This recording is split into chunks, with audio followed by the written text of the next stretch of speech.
Hi, ang pag-uusapan natin ngayon ay ang tungkol sa paggawa ng mga thumbnail.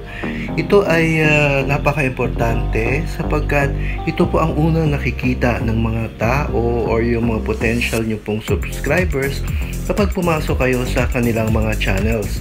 Kaya dapat ito ay mukhang professional at talagang pinag-iisipan po ito. So, paano po ba ito ginagawa? Napakarami pong mga pamamaraan ang paggawa po ng mga thumbnail na ito. Ang unang-una, dapat ikaw ay isang maging parang yung open yung isip mo, maging creative ka. So everything starts with an idea. Kailangan creative po tayo, open po yung ating isip or yung ating pong mind kung ano ating gustong gawin. Ang iniisip ko po ay Expo 2020 sapagkat ito yung malapit na mangyari dito sa Dubai. So, nag-click po ako ng Expo 2020, lumabas po yung mga photos sa gallery, sa Google search, nag-search po ako.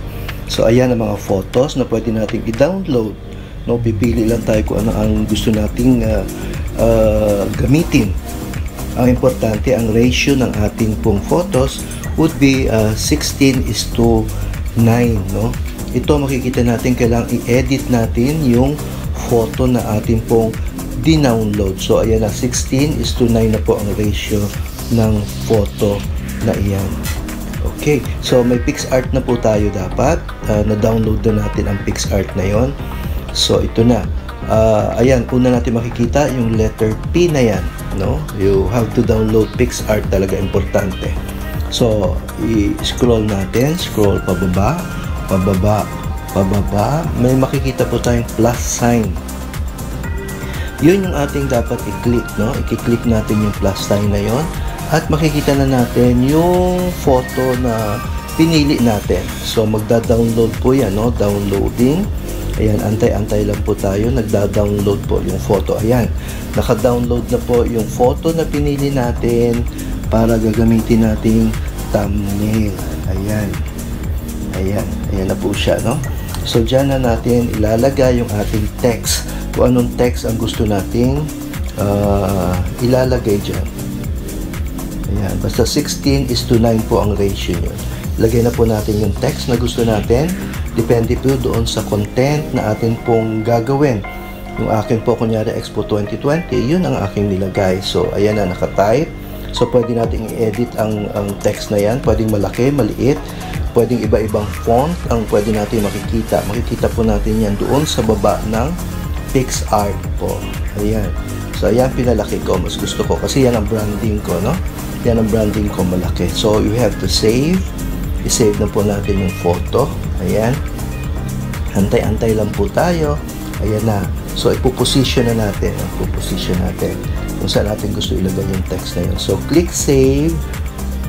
I-click natin yung save. Antay na naman tayo. Ayan.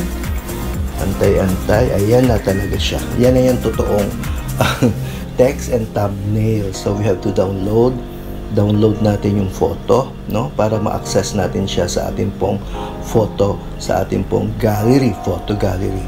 Ayan. So, ito na po ang ilalagay natin sa ating pong thumbnail, sa ating pong content, sa ating pong channel. Another tutorial na naman po yung paano maglalagay ng thumbnail doon. Ayan, kikita nyo mga thumbnail na yan, pare-pareho ng itsura. Importante po ang branding. Kailangan po pare-parehong itsura ng ating pong mga thumbnail para magmukha siyang professional. So, ito na yung mga thumbnail na ginawa ko dati. Ayan, so nakita nyo, may drama talaga. Yung nakaka-attract po, nakaka-attract. Yung ating photos, dapat yan ay high definition. So, ayan po, maraming salamat po.